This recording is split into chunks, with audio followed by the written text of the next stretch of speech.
right. So this is episode 6 already, babe. That's hard to believe. I know. It really is. Time flies when you're having so much fun. It's just crazy how much, it's been a wild ride already, just a couple episodes. Yeah, it has. So, yeah, I'm ready. And so one of the things that we happen to work into every single episode, whether you want to hear about it or not, is... Food. Yeah, food. I mean, we've always talked about it. Everything that we talk about, I always reference back to food. I mean, of course, I have a whole joke. One of my biggest, longest jokes is all the different things of how food incorporates into my life. Yeah. Food parables, sugar pies, all that stuff. But but I'm saying, so obviously I incorporate it into everything. Into every story I tell, I think about every trip that we take. Every single time that I leave the house, I spend the majority of my day thinking about food. Like, if it's not work... You heard that, guys. Eat food, not me. No, of course. I think about what I'm going to eat. Before I eat, I have spent probably 4 hours of debating in my head, going back and forth about what to eat, what not to eat, all that, what I'm looking for. It becomes everything. It's actually ridiculous. It's probably a little borderline psychotic. Because, just for example, when we go to eat places, I get analysis paralysis when it comes to food, and I can't decide. So it's my brain can't say, we will come back here again. So it's how can you get everything that this place offers in one sitting? Right. No, I get it. And I feel like sometimes too, even, so there's a cure for all this food noise, and it's called GLP-1. And I'm on it, full disclosure. I know, but I like it though. No. But what I'm saying is that now that's lessened a little bit, because you order what you want, I order what I want, and then you get half or 3/4 of mine plus whatever you want. Right, and you like stuff that I like, so we like very seldom do you order something that I don't really care for. For example, that sub that you got or something that had avocado on it. What was it? A wrap. Yeah. Yeah, I'm not a big fan of avocado. I mean, I like avocados. I love guacamole. I like avocados, but I don't like them on sandwiches. Right. I don't like mushy texture on my sandwich. I like crisp. Crunch. Oh, so before we get into that, I do want to do a real quick callback to the last episode. We are starting to get fan mail, babe. Really? Yeah, what did we get? What did they talk about? They like the episode. They like what we're doing. There's a couple spammers that want to help us. Oh, well, of course. Edit our stuff. But what I'm saying is, I'm still learning, so I don't know how to respond back to the fan mail that we're getting yet. So just know that we see it, or I see it, and tell Scott about it. So we hear you. Thank you, and thank you for the reviews on. And shout out to whoever's in Louisiana listening. We haven't figured that one out. But shout out to you, because you're a frequent listener. Yeah, whoever's in Louisiana or bouncing out of Louisiana, we see. I don't think it's a VPN, because it's consistently in Louisiana. Area. Usually if it's a VPN, it's all over the place. So we would have random ones, but regardless. I'm with you. But so you were talking about sandwiches. I sure was. And you said that you like a crunch on your sandwich. So we're going to go down all the food rabbit holes today. But there's a slight chronological, did I say chronology to it. So I want to start with you're from, what would you say, South Central Pennsylvania? South Central Pennsylvania, represent. And I'm from Greater Southeast Pittsburgh. No. Just kidding. I'm from Johnstown. Right, which is Western Pennsylvania. Yeah, it's right in the heart of Western Pennsylvania. Because it's in the middle, it's you know what I mean? It's definitely Western Pennsylvania. I always say, So if you travel from from where I'm from, like Franklin County, Pennsylvania, Chambersburg, Waynesboro, that area, and you're driving to Johnstown, once you, I assume you're taking 30, but once you cross the mountain, once you cross down into Breezewood, that I call that mountain, like Sidling Hill, the Great Cultural Divide, because that's where it's no longer part of like the Mid-Atlantic region. It becomes the Midwest and Western Pennsylvania. I lump in with the Midwest because they have much more in common with, like Ohio, Indiana. Yeah. Like what you would consider like Midwest, because they just in their attitude, in the way that they talk, and more importantly, the foods that they eat. That's exactly it. Because it's crazy. You can take a 2-hour drive from, where I'm from to Johnstown, and immediately you see things that you might have heard about it because there is a little bit of crossover. Certain things, like obviously, I never heard a pig in a blanket as what people in Johnstown, which is a cabbage roll. Yeah, and that's one of the biggest things that I got made fun of for when I was younger. When I left Cambria County and went to Franklin County and made friends, part of that is cooking. And the one day I made the comment that it was going to take me all day to make pigs in the blanket, and they thought what you thought. That it was a hot dog wrapped in a biscuit. No. Yeah. What Pillsbury? It does. Like a me all day Pillsbury. to do that too, but that's because I'm a Those are perfectionist. delicious, though. They are. I'll be honest, they're my delicious. more favorite pig in a blanket. Yeah. If we're having a tournament of pigs in a blanket, hot dog and a fucking crescent roll wins every time. But I do like the regular pigs, though. Right, and if you're not familiar with what a pig in the blanket is, it's Polish or that region, Hungarian, and the official name is halupki, depending on which language you're using. Halupki. There's halupki, not to be confused with halushki, which is just which is fried, delicious. Fried cabbage and noodles. One of my probably, if I was picking foods that I never had before till I came up here, halushki is definitely, at the top of the list. It's just fried cabbage and noodles. And it's delicious. There are two camps of thought on whether or not there's also fried onion in there. I can go either way. Yeah. I don't get angry. I don't get angry at either way. But a pig in the blanket or a halupki is it's hamburger, sausage, if you're a traditionalist. I would like it with sausage, but I've never had it that way. Some of them put lamb in it. So it's a mixture of meats and cooked rice and seasoning, garlic. Garlic is everything. I think I put garlic in my cheesecake, I'm not sure. And then you roll all of that up into a cabbage leaf and tuck the ends in, and it looks like a cute little... It's a cabbage roll. Yeah, it's a cabbage roll. And then you cook it in the oven in like a tomato-based sauce. Now, my mom's pigs are, according to friends and family, the best ones around. And she uses ketchup and sauerkraut. And that is it. And garlic powder, salt, and pepper. So that's her secret. Oops.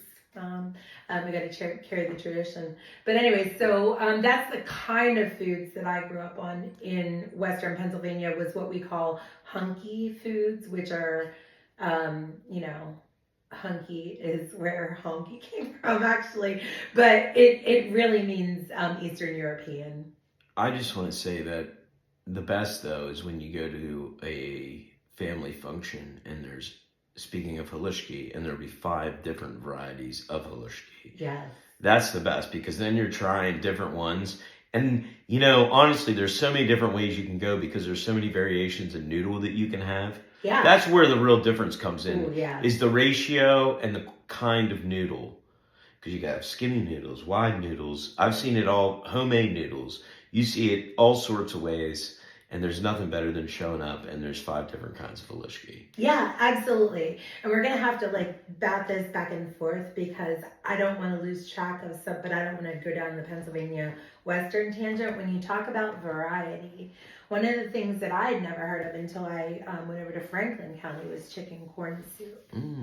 Chicken corn soup, which more comes because Franklin County, because it does sit in the central portion of Pennsylvania, has easy access without crossing any mountains to get to all of like eastern Pennsylvania, like the Dutch country. Right. So it's like, a lot of those foods. So you get this, in particular, this like mix of German, Pennsylvania Dutch cooking, some Western Pennsylvania influence, and then also some like what I would call mid-Atlantic influence. In the cuisine there, as if Franklin County has its own cuisine. I mean, it kind of does. Every place does, though. Every place is a blend of the places around them. Yeah. And, I mean, that's what makes food great. But food is also, like, a great representation of a culture of a certain area. That's absolutely. So that's why it's important to, like, me, is you get a feel for, and especially, like, if you stop at places, and we always try to do this when we're traveling, when you stop at places that are unique to that area, then you get a feel for not only the food, but the people, what's happening. Yes. There's nothing better than to slide into a place like that and you get the total vibe of like the town or whatever. Yeah. We used to have, they were called old-fashioned bargain days way back in the day, like in the 80s.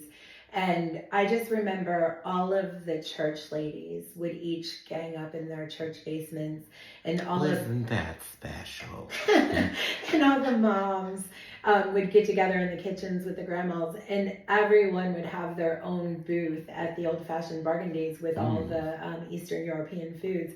There's a lot of Polish, a lot of Greek folks in Johnstown, a lot of Hungarian. A lot of ethnic whites. Yeah. Again, Eastern European. Right, that's exactly right. Yeah. You don't get that breakdown. Like once you cross over into certain other areas, you're just white. Right. There's no break. They're not like, oh, they're that. Well, Italians, but they're their own thing. Yeah. But like up here, there's like people, there's like, I never heard of a Slovak club or a Polish National Alliance or some shit like that. That sounds like Hitler camp.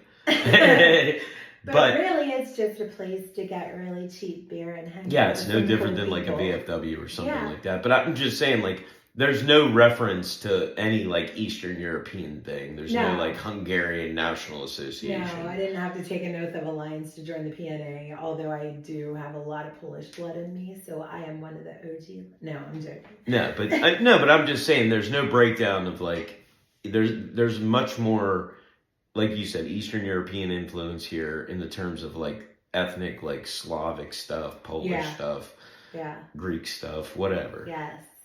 And like, Italians. Well, so the other thing that they all got together and made, so we talked about halupki, which was always on the menu. Halushki's always on the menu.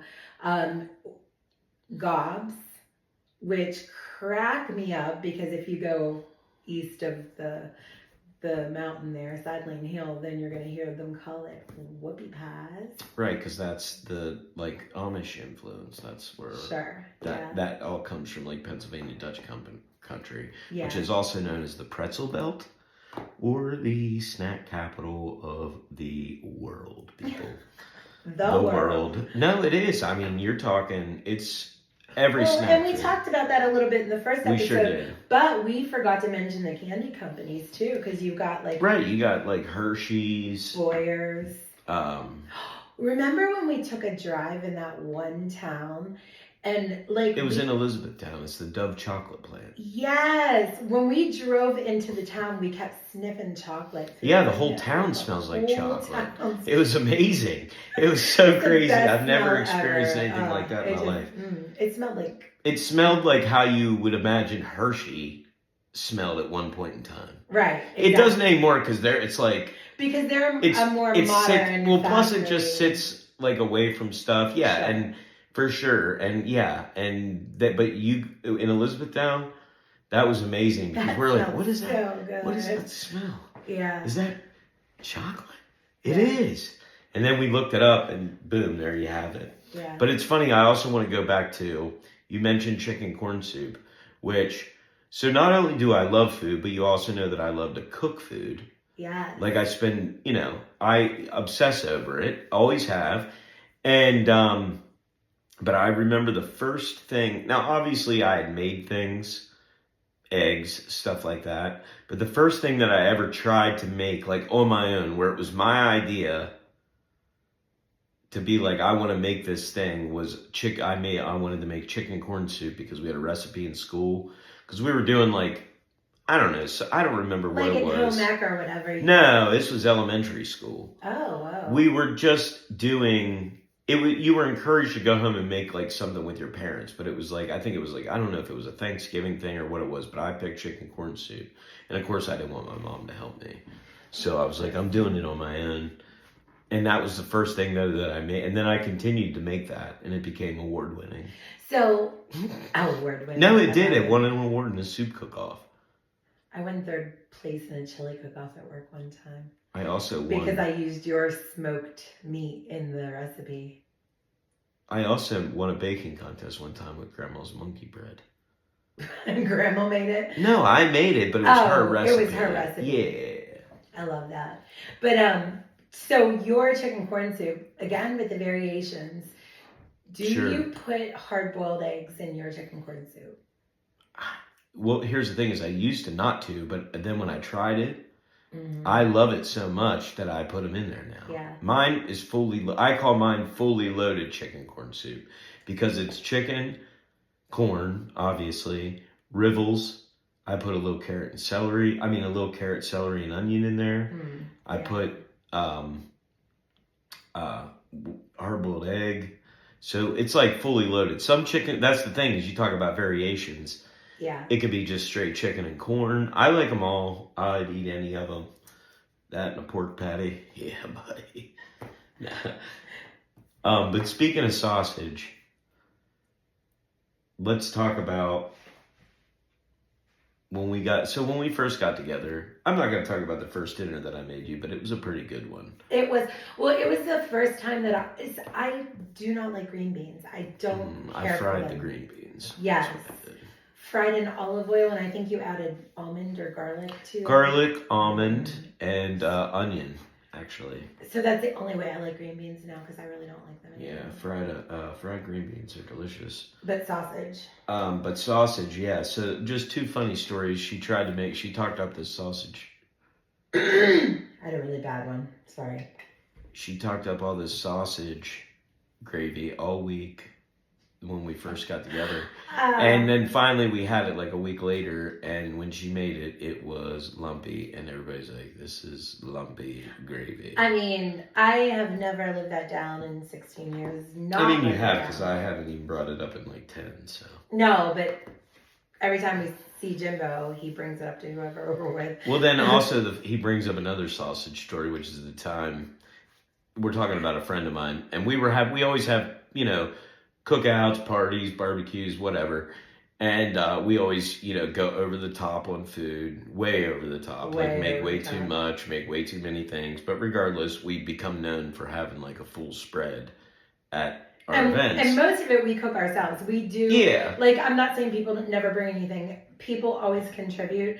But we're just control freaks and we love to cook. So we do most of the food. Right. And she made these sausage balls that she makes with like Bisquick sausage, and they're good, cheese. And she made them, and I like tried them, and I like was like, I can make these better. And then I took it and I threw it in the trash. And I've never lived that down. Because his anger was misdirected. It had nothing to do with the sausage ball, and he can't make better sausage balls than me. I've come up with new variations. Oh, that's a good idea. We need to have a cook-off one time where you and I make something and have people come judge us. And my brother can get on that. Well, that's the other thing, too, is we are blessed. Right. Yeah. Now, there's also lots of things that, like, we've gotten into, like, since you and I have gotten together. Like, I've gotten into smoking meats. got me my first smoker. Did your parents give me my first one, or did you give me my first I one? think my parents got you The first your one. very first one. Yeah, and then then I just kind of became famous for it, my barbecue. Yeah. I mean, in the family and friends is what I'm saying. Not famous, but I'm just saying, like, when people come to our house, they expect that I'm going to be smoking something. That's exactly right. Yeah. And so it's like, that's become like kind of a passion of mine. I got my brother into it. Yeah, and that's what I was going to say is we're actually very blessed to come from families who have really amazing cooks. Well, yeah. I mean, sure. For sure. I mean, a big part of where I learned a lot of stuff was watching, cooking with my grandma Reed, because she was like an old hillbilly cook. You know what I mean? Good stuff. I butter, love that cast you said iron, that. Butter, cast iron, and fire. No. No, because I think that's where you got your, so I tease Scott a lot because he has a preference for what I refer to as old people meals. And one of his favorite old people meals is fried spam and hominy. And I had never even heard of hominy. I didn't even know what that was. But that was a meal that I grew up eating. That came more from my mom. My grandma didn't eat spam and hominy. But like the old lady food, I would say probably came from Grandma Fligel, Myrna, Mom, all that side of the family, because there's a bunch of old ladies on that side of the family. You know what I mean? No, and I don't mean that in a bad way. No, I'm just saying. Way, but they all make that old school, like just very traditional, whatever they grew up with. And we both come from families who very much incorporate food into their events, as I'm sure a lot of people do, that are, in our generation. So every time we were around each other, somebody was cooking or baking or doing something like in the kitchen, Just, even down to the snacks. The love of snacks that I have comes from my grandma was a snack pusher. My grandma Reed, what am I doing right now? Smoking cigarettes, drinking coffee. No, I'm not right now, but I'm just saying. Smoking cigarettes, drinking coffee, and eating potato chips and pretzels while you read or watch TV and just fucking bullshit. Yeah. My mom's was popcorn. And so obviously I came into the world before the microwave. And so my mom made popcorn on the stove the traditional way, which I still love to do. We've had air poppers. We do microwave popcorn every once in a while. But I love to make stovetop popcorn in a skillet with some oil and do it that way. And she made it like every night. So grandma then passed her love of chips and pretzels and stuff. Well, like, again, we come from where you have so much variety, so many choices of the best snacks in the world. And back then, they weren't everywhere. Utz wasn't national. Right. Utz was, you know what I mean? Like what your local. Yeah, you could get from like a little, probably a couple 100-mile radius from like where you live, but that was about it. And so you had Martin's then? No, we ate Gibbles. Nibble. We ate Martin's too. We mixed it up. We weren't a one-chip family. We didn't. We weren't. Spread the love for sure, and I still do. It's like how I eat pizza. I don't want the same thing every time. He's so DEI on snacks that his favorite snacks are wrap snacks. But no, what I was gonna say though was Dad then loved chips. So when we were kids, we just a whole big bag. We would crush bags of chips. Yeah. Like regularly. Well, whole big bags. That's a good time to bring up the fact that my grandfather on my mom's side was a Tasty Cake driver. He owned Tasty Cake, another great Pennsylvania treat. Yeah, he owned his own Tasty Cake route, and so I grew up literally living off of Tasty Cakes, literally, And that's why we're both fat. That's exactly it. Not Tasty Cakes for me, but other stuff. Right, his snacks, my snacks.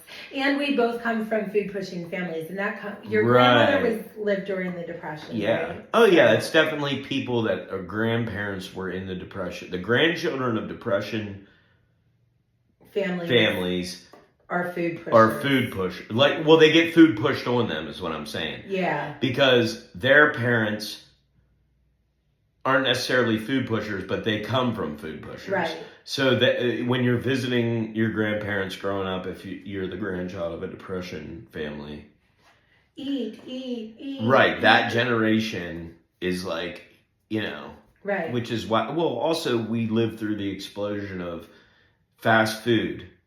So if you're born from like, say, 75 to like 85, that's the explosion of like all the different varieties everywhere of fast food. Right. Fast food begins like in the 60s and 70s, but it becomes huge in the 1980s. Right. Right. You know what I mean? Like that's when it explodes. Because the explosion of television, that's really what it has to do with. The explosion of television and advertising leads to this huge boom in, well, not only but like fast food, but like chain restaurants, like this food culture. Well, you found out a fun fact today that ties right into that about the first ever commercial. Yeah, Burger King was the first first person. Burger King was the first company to advertise a sandwich on television. There you have it, folks. And there you go. That's it. In the 1960s, actually.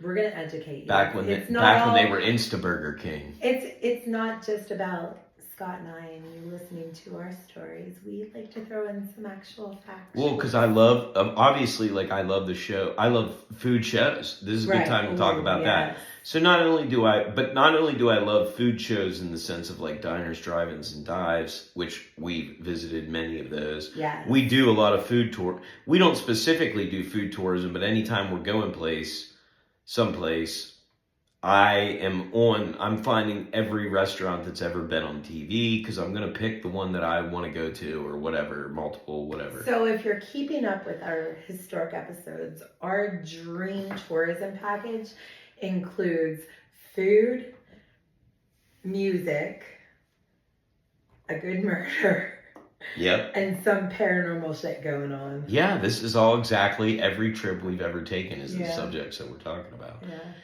I just remembered, though. We're now layering comedy. Do you know what I just remembered? The name of that convenience store in Ohio? Pettit's. Pettit's! And the only reason we're bringing this up again is because the other day we were trying to think of this, and I could not, for the life of me, could not reach into my memory and pull this name of this place out. Why were we talking about it, though? I don't know. It doesn't matter. Because we were talking about doing the episode coming up and stuff. Oh, right. Another good thing that what were we just talking about though? What were we going to get into? Oh, TV shows. Yeah, TV shows. So, and we were talking about what we do on trips. Yes, but hold on. TV shows real quick because this is the funniest. I know, I forgot it was in the list. Okay, go ahead. Yeah, that's where I'm going with the TV shows. So,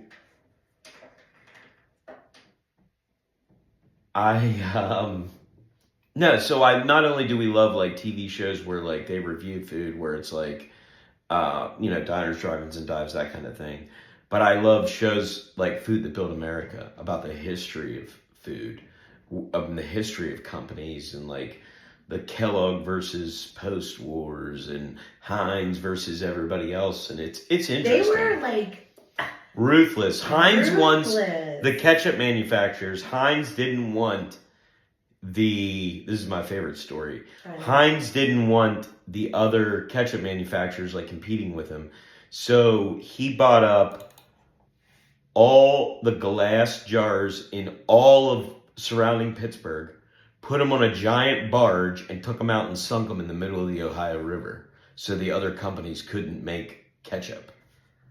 It was like the ketchup revolution. Can you imagine a company doing that now? That'd be wild if you heard about that. KFC bought all the chickens and sent them out in a big ship in the middle of the ocean and just sank. Like, holy cow. That's crazy. But so, when cooking shows first came out, much like cooking shows have been around forever. Oh, forever. My dad used to watch Justin Wilson, the Cajun cook, all the time. I love him. He's the reason I think that I love Cajun food, to be honest with you, because I went through a little stint of trying to cook Cajun and trying to cook Southern when we lived in Myrtle Beach and learned all those recipes. But so I wanted to try to eat healthier, and I learned this recipe on television, and it's a meatloaf that has feta cheese and sun-dried tomatoes in it, and it's amazing. The kids loved it. Like, it was a hit. It was 10 out of 10. But when Scott told me who he thought the person was, I giggled for days. Gita de Laurentiis. Gita de Laurentiis. Or Giada. Giada, as she's properly known.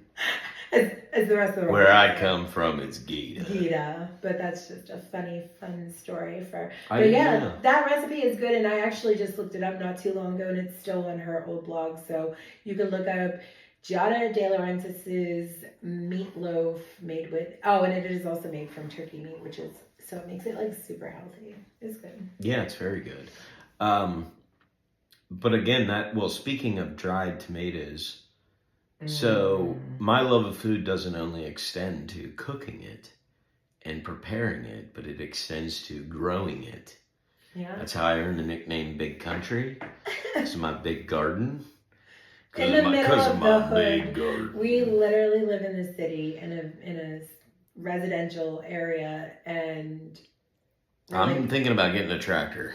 That's what I'm saying. We have like a half acre of yard, and and he's right now it's only 25% garden, but when I'm done, my goal is 80. It's a farmette. But so like I and then of course then I like can all my stuff and do all that nonsense, freeze stuff, can it.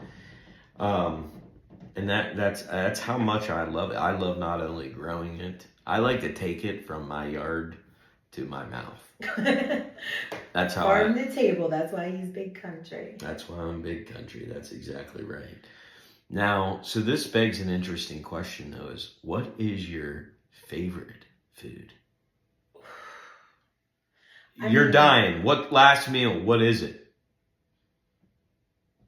That's a toughie. But I mean, honestly, it's crab. Like king crab meat. That's a good choice. You know, I don't even need butter. If I'm leaving this world, I want one last slice. Pizza. Of pizza. And I want... Speaking of which, I have 2 pieces in the microwave. I forgot that I heated up. Oh, oops. We had pizza last night. How do you think about that? Foxes. And again, we haven't had foxes in forever, though. Years. Yeah, like I said, I'm not afraid. Some people that love pizza... They like stick to the same one all the time. Well, that's not what I was going to say. They like to shit on the chains.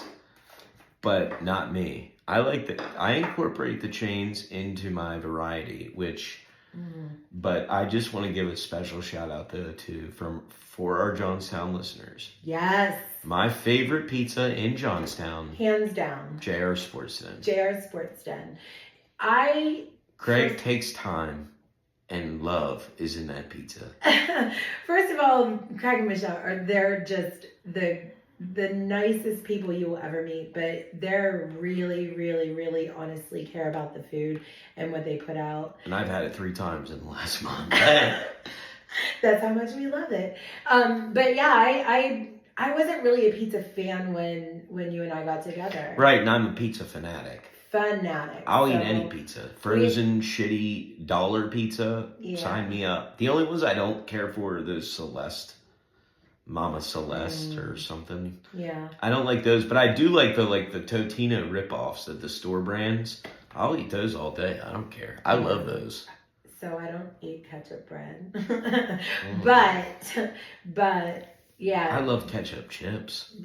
When we talk about where we're going to order pizza from, if we already know it's not a chain, because like we do switch up all the time. JR's is like the only place that I'm like, yeah, I really want JR's. That's our Johnstown local food shout out. No, but so let me ask you this. So of all the different places that we've gone to on trips, what would you say was your favorite restaurant that we visited? Maybe not favorite restaurant, but like favorite thing that you had on one of our trips. Oh, favorite thing I've had on any trip, because it was new to me, was the pumpkin soup at Finn McCool's in Philadelphia. Yeah, I mean... That pumpkin soup changed my life.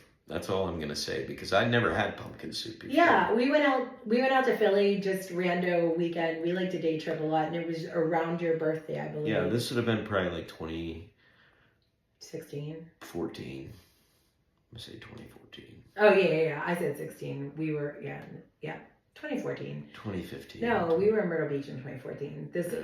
It's on my Facebook. I know what it was. Yeah, it doesn't matter. It was 20. I'm just saying that because I don't know if that place is there or not. But regardless of any of that, this pumpkin soup, I didn't even know you could make a soup out of pumpkins, first off. And then when I tasted it, I was like, how could it even be good? I don't like pumpkin like that. I mean, I like pumpkin. I don't dislike pumpkin. Right. But I don't ever actively seek a pumpkin flavor. Pumpkin pie, that's about the extent of my pumpkin enjoyment. He's not one of those basic white bitches that likes pumpkin spice coffee. Yeah, I don't like that. And so I was hesitant of the pumpkin soup, but it had like some fresh cream in it and some bacon. The bacon flavor that came through, oh my God. I just can't even describe to you the savoriness of this soup. So much so we called the chef out of the kitchen. No, we didn't call him out. No, we told the waitress. We told the waitress. And she brought him out because she was like, tell him what you think of this shit. It was amazing. Because we were so talking about it. We were like weirdo, like. Yeah, we're like, this is the best thing I've ever eaten in my entire life. It was. Who made this? They brought out some kid named Chris that just happened to be working at. No, it was the I'm actual teasing. It was chef. the actual guy that made it. But it was delicious though. But okay, I would say, what would yours? What would mine be? I'm gonna go with.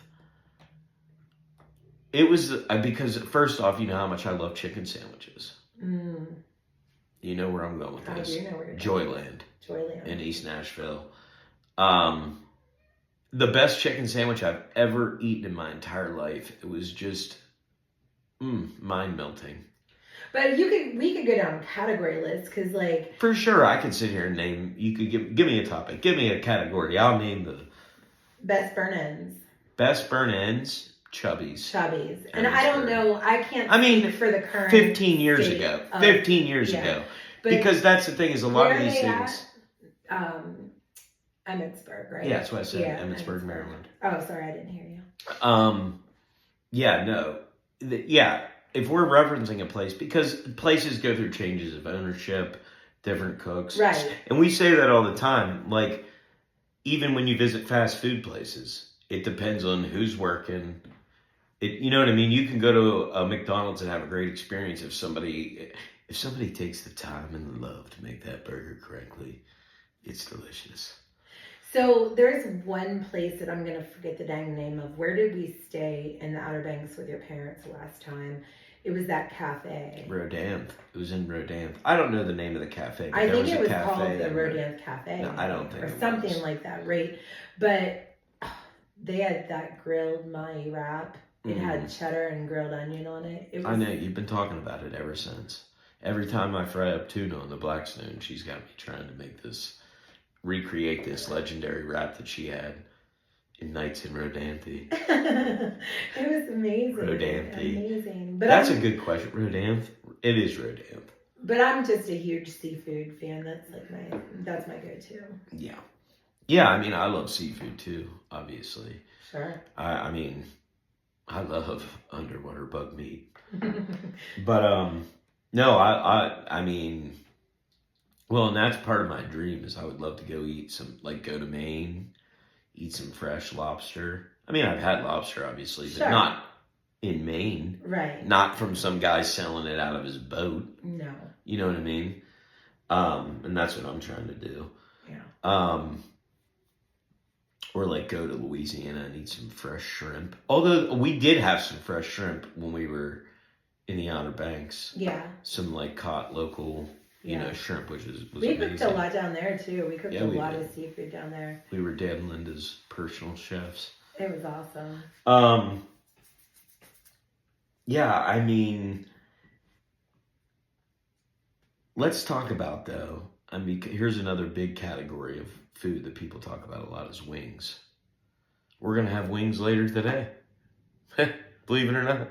Sunday fun day. Pierce wingdings, which are the best wingdings. Yeah. That's the name brand, Pierce. Yeah. And I think that Schlons originally carried them. I don't know how we got turned on to them, but so it's weird because in Johnstown, Pennsylvania, and I don't know if this is true of other places, but in the late 80s, early 90s, we had wing nights in Johnstown, but they weren't buffalo wings. They were breaded wings. And we have hand-breaded wing competitions here. And there are that is one thing that I will say is like, yeah, that's another thing is like down there, you know what is crazy is like, so where I grew up, there's almost none of that breaded wing thing going on, but there is a lot of fried chicken going on. True. Which you don't have in Johnstown. No. Which is another weird thing. They have fried chicken wings, like breaded chicken wings. It's like fried chicken. But there's not a lot of places to get fried chicken around here. Whereas where I'm from, you can go to like 20 different places. You can go to like all the Amish markets that have it, all the little gas stations. Everybody's got fried chicken. And it's good homemade fried chicken. Yeah, it's good fried chicken. But you can't bring up fried chicken without bringing up the best fried chicken that I've ever had. And I'm not saying there's not better out there. I'm just talking about that I've had personally a million times in my life. If we're just talking numbers, Royal Farms. If you've never had Royal Farms chicken, you need to go to Maryland and get it.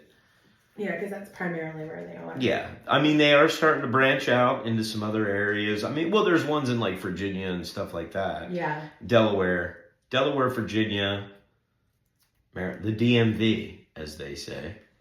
That's where they are. Right. But yeah, they need to. But they're actually some in Pennsylvania now because, you know, there's one in Gettysburg, there's one in Hanover. Sure.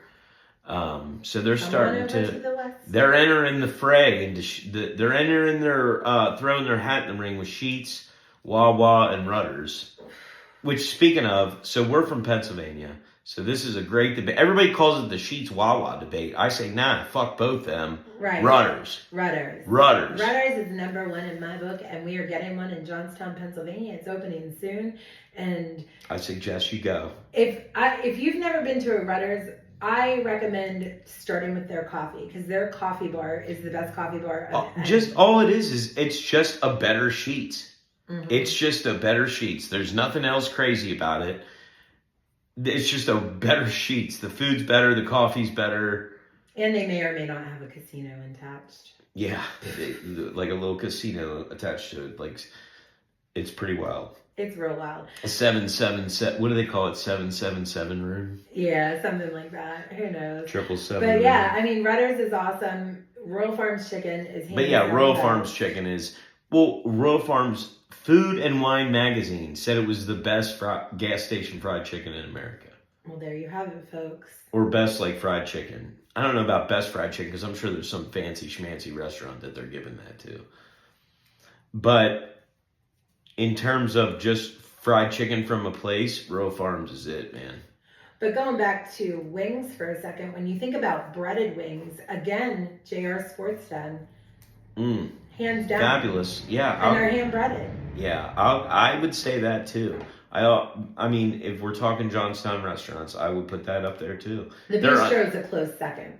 JR Sports Den is underrated as far if you like as a food place. As a food place, you kid me? In Johnstown, it's my favorite.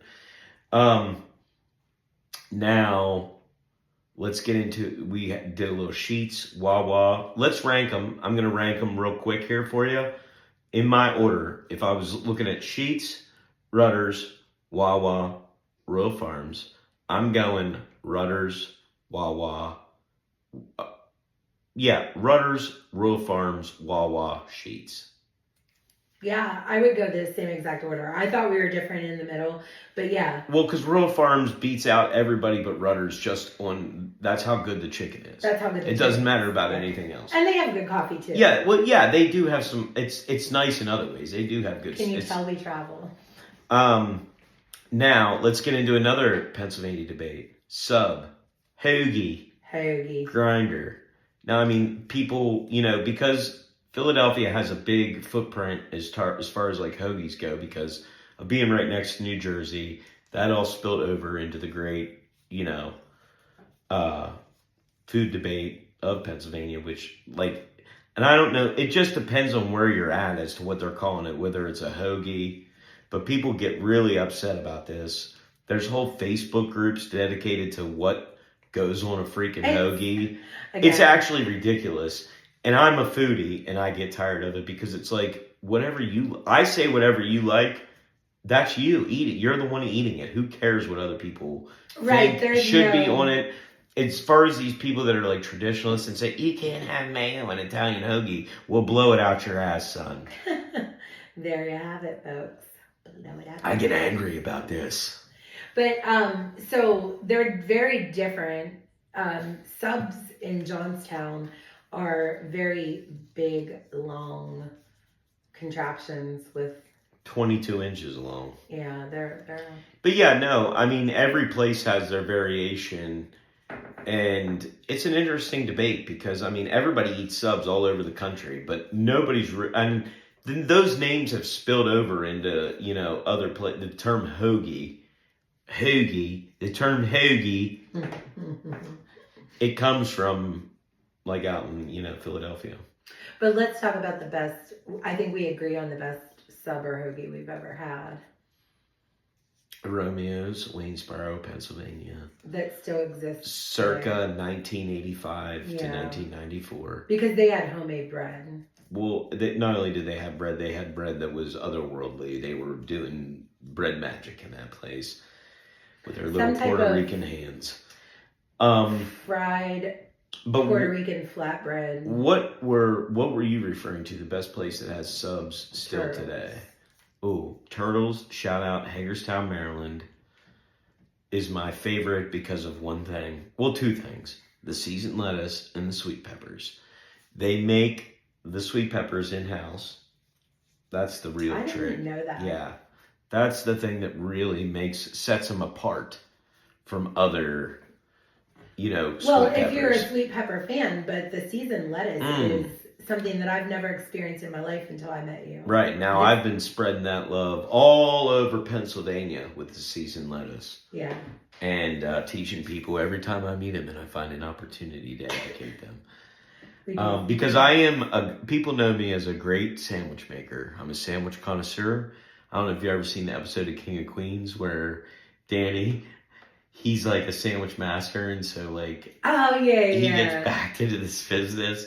That's how I feel. Like, I'm a sandwich, I study. I think my dad would want to throw his hat in the ring on that one. You've heard of the Skibo sub. I've allegedly heard of the Skibos. I've heard of this alleged Skibo sub that he's always like, every time I make subs, I take a whole loaf of Italian bread and I get 8 pounds of deli meat and I put it on this sub and I do it all up and it's like this thick.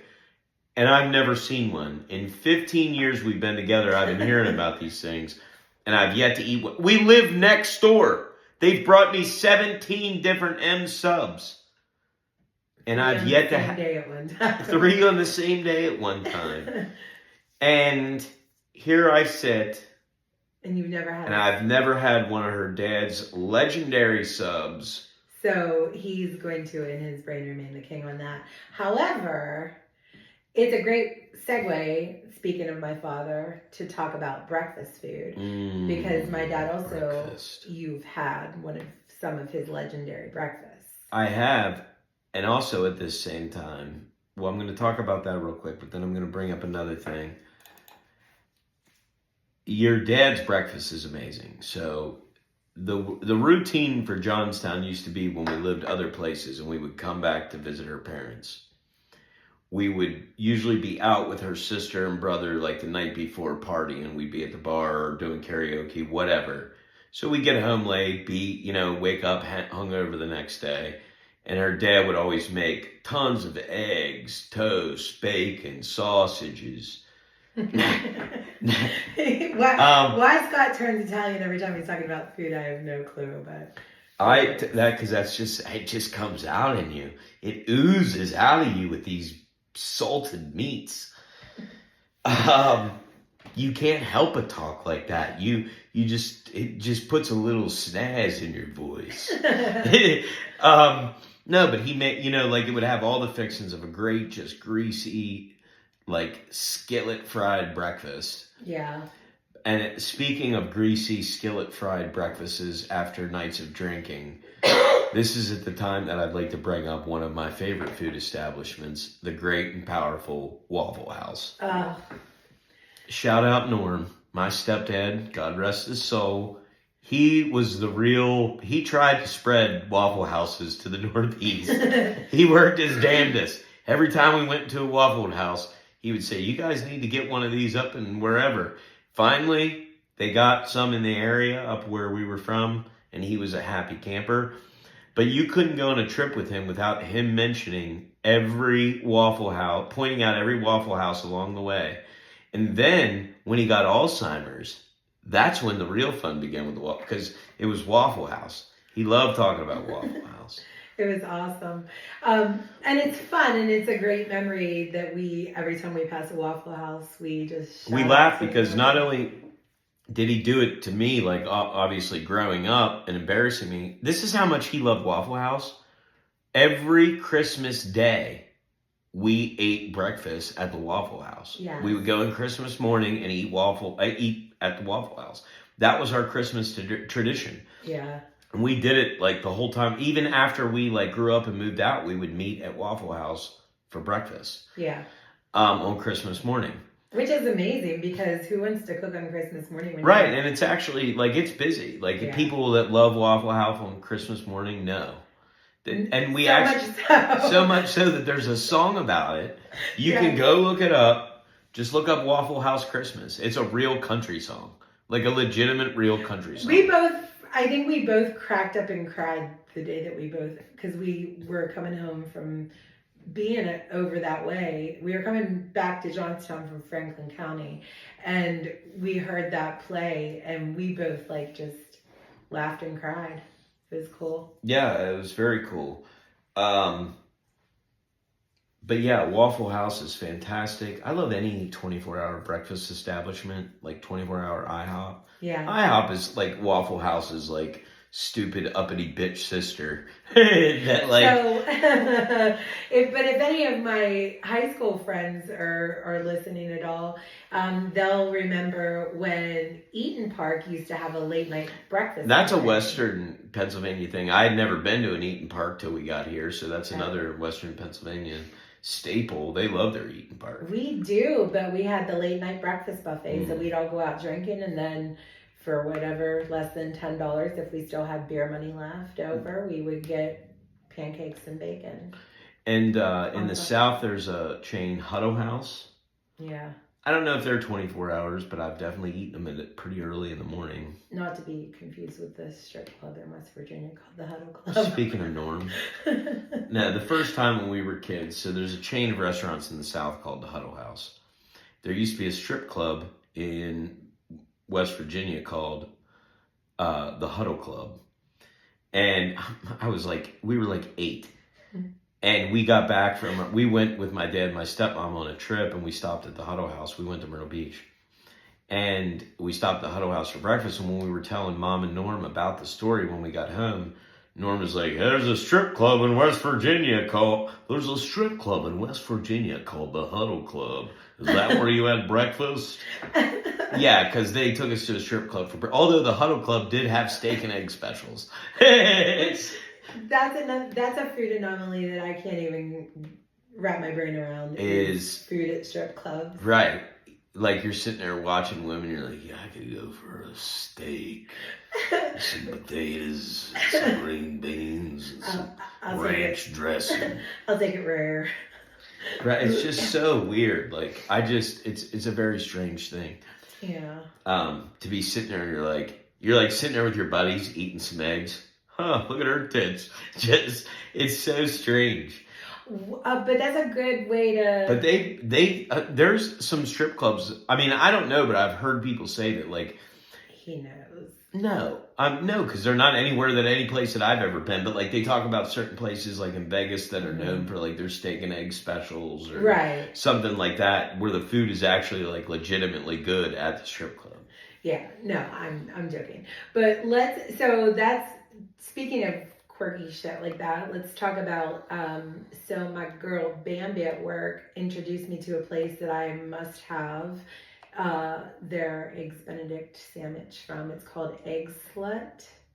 And I just want to say that. Where was that? It's in California. Oh, Egg it figures Slut, it'd be a Egg place Slut, in Egg California Slut. called Egg Slut. I love it. I love it. But there's also, so there's a diner in London, and I can't remember the name of it right now. I think it's Karen's Diner. Yeah. Oh, yeah, Karen's. I did add it to the list. Thank you. Well, not just there, but like there's some places like Ed DeBevick's in the United States that do this. Yeah, but so at DeBevick's, if you're not familiar, they insult you, right? The waiters insult you. The servers. The service is shitty. I don't know. I've never been there. No, they're not. They're just, they say mean things. They say mean It's things. like meant to be a comedy thing. People Right. know. There's various institutions across the United States that are known for this so-called mean waiter Just think thing. of Matt Rife as your server at a food place. Why? He doesn't really insult people too much. Crowd work. Well, yeah, I guess. But no, and that Karen's place does something similar, but I'm like, even if somebody insulted me in a British accent, I don't know if I would know that it was happening. I would say it's more like if Jeff Ross was your waiter. Oh yeah, that's a You know what I good mean? one. Because they're gonna roast you. Yeah. That's what they're doing. Yes. They're roasting you. Yes. And then your good friend Dusty Slay, is he the one that went to Biscuits and Porn? Did he bring that up? He Oh no, he was just talking about buying coffee from strippers. Yeah, there was a coffee club at like outside a strip, a little coffee bar outside a strip joint. Yeah, no. The Biscuits and Porn, you're just thinking of, that's a store in the Outer Banks that sells biscuits and porn. They're old school. They got magazines. Yeah. You get a club magazine. I don't know. I've never been in there, but We didn't ever been in there. Anyways, We just saw it. We were like, hey, biscuits and porn. And then we looked it up and they're actually, they have good reviews for their biscuits. People really they love it. They love a little biscuit and porn. I don't know if they're reviewing porn on there though. No, just the biscuits. All right. What else is on our list, babes? I mean, all kinds of stuff. I mean, we've just about covered all of it, unless you want to talk about fad diets. No, I don't want to talk about fad diets. There's going to be a whole about me segment in my TikTok. We're getting a Peloton. Dana White, don't be mad at me, but we still support you. We still support you, but I needed a Peloton in order to hold myself accountable. But that'll all be on my TikTok. I know you guys can't wait. So I also want to give a shout out though to all the local markets out there. All the little hole in the wall joints serving hoagies and pre-prepared salads, pre-made ham salad sandwiches, baking their own bread and cinnamon rolls, making their own fried chicken and homemade meatballs. Well, yeah, that's a great one, but there's so many of them. Ooh, let's talk about Rocky's Angry Pizza Man for a real quick second. Let's talk about how every town has a pizza guy that really engages on Facebook or like Instagram or whatever. Because I've noticed that every town, here's the thing is I belong to a lot of different Facebook groups that are specific to towns that we know or go to frequent a lot and their pizza. And every town has one of these, maybe they even have multiple, but there's like an angry Italian guy that cannot take real Italian, like. I mean, if you criticize them, and I mean this in the best way possible, I don't want Rocky on my bad side. No, we love Rocky. And they deserve, but the thing is and what I'm going to say is in every town, there's an Italian pizza guy that tells customers like it is. Yeah. Like when they're dicks, you're like, he'll be like, fuck you. No soup for you. No soup for you. And like he'll snatch it back across the counter and you're not getting it. Very soup Nazi-ish. But Rocky's comes up with some crazy creations that it's like on They'll the knock your fly. socks off. Shout out Yeah. Rocky's Pizza Yes. in Cascade, Maryland. Yes. You are doing the damn thing out there. And your Facebook posts are entertaining. Yeah, and you're the best. Keep on telling those people about themselves because the customer is not always right. Well, I get his passion though, because his clearly from what you see him putting out, his food is his art. Right, that's exactly right. People that care about their food that much are going to react like that. I like that. Absolutely. I don't want a happy, well-adjusted cook back there. No. I want him, a drinking problem. Hopefully did 6 years in prison. Exactly. Yeah. At least one sleeve of tattoos. For sure. For sure. He definitely still smokes cigarettes. I want my cook. I want my cat on either heroin or fentanyl. Yeah, anything. You can do anything. I want my cook with his life fucked up. I don't want a well-adjusted. I don't want some kid whose parents paid for him to go to culinary school. Yeah, I don't want some douchebag. I don't want some douchebag cooking my fucking cheesesteak, okay? Ooh, speaking of cheesesteaks, real quick shout out. I wish I knew his name. I'm going to butcher it. It's a African name.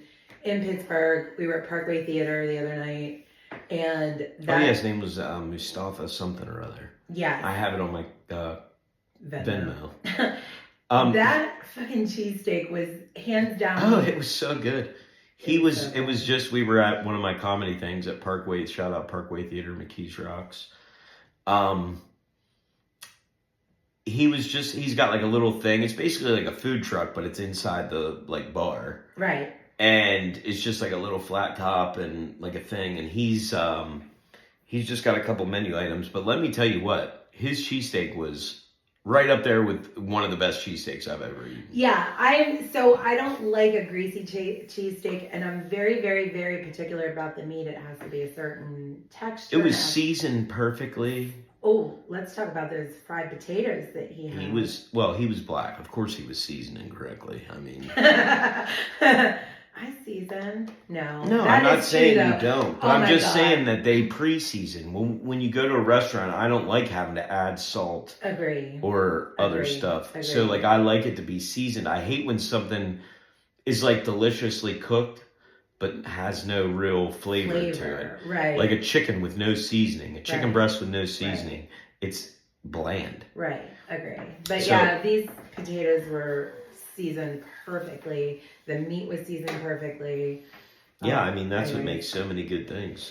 The bread was good. There was something else I wanted to shout out too. We were just talking about that, but I think we're good to wrap up. Sure. An hour in. Well, no, maybe not quite. An hour and 2 minutes. Oh no, I do have two more subjects real quick.